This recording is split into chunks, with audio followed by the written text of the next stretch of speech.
vyvážená, vieme. Toto je verejná stavba, keď to je súkromná stavba. V tejto stavbe, to nie je len hotelárie, v tejto stavbe sú aj kancelárie. A v tých kanceláriách, a to treba znova tiež aj povedať a zdôrazniť, v tých kanceláriách čo Černík chcel? Kto sídli? Sídli firma Medico Group. Firma Medico Group, tá firma známa z toho, ako sa dodávalo predložené CD-čko. Presne tá firma sídli tu. A ešte chcete ďalšiu náhodu? Ďalšia náhoda, ktorá je, že ľudia spájaní s týmto hotelom, že ľudia spájaní s tou firmou, teraz momentálne reštrukturalizujú. Museli zbaliť transparenty na pokyn polície. Že vám súd dá papier, že nemusíte zaplatiť faktúry. Je 1200, viac ako 1200 veriteľov firmy Váhostav, ktorí teraz v priebehu mesiaca povedia, že nedostanú zaplatené. Teraz im to povedia. Tí ľudia dodali tovar, tí ľudia dodali službu a tí ľudia, títo ľudia, ktorí sú spojení s týmito kauzami, s týmito rozkrádaniami, si povedali, že im nezaplatia. Že zistia, že tak sa dajú peniaze zarobiť.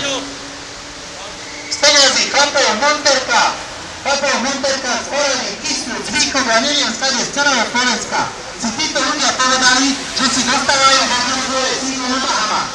To si možno povedali. Niečo pošlu smeru ako nejaký ten desiatok a čo tam po nejakých chlapov Monterka. Aj preto sme tu. A preto budeme na to upozorňovať. Aj preto sú ľudia, ktorí o tom vedia svoje.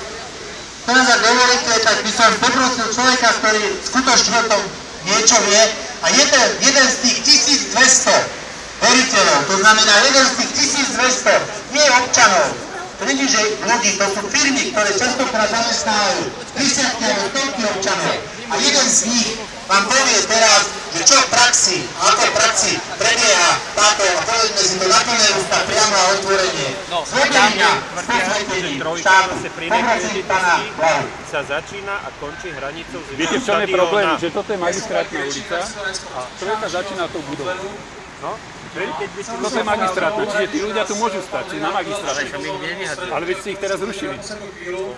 Tie plagáty ste zrušili teraz. Oni majú povolenie sa zhromažďovať tam v Bratislave 2. Ale ešte raz, toto je magistrátna ulica a Bratislava 3 začína budovou. Na magistráte, na mestskej časti, na Junáckej 6, vám povedia, že ešte deliaci štát Nepovedia. Povedia, až budova je. Ja som to riešil, takže viem. Deliaci pás je ešte dvojkársky. To je fakt. Vy si to tiež nie, ja som riešil tu nejaké veci, mali sme tu nejaké ďalej stromčekov. Pozrite si, máte Gisplán, máte internet, pozrite si na Gisplány, kde začína Bratislava 3. Ak vy ste to povedali, ale pozrite si to. Ja vám hovorím, že to je magistrátna ulica, že začína až budovou. Tento zákon odobruje týmto vyváženým Máte internet, Gisplán, tak si to tam pozrite. Nemáte mobile internet?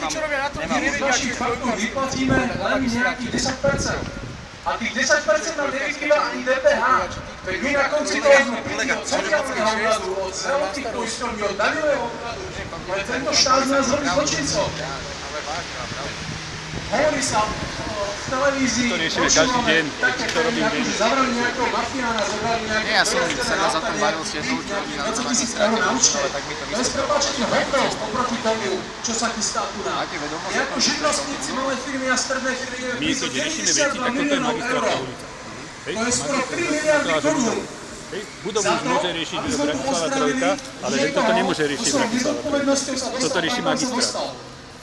To je všetko. A budú to ešte zvalovať na všetkých možných iných.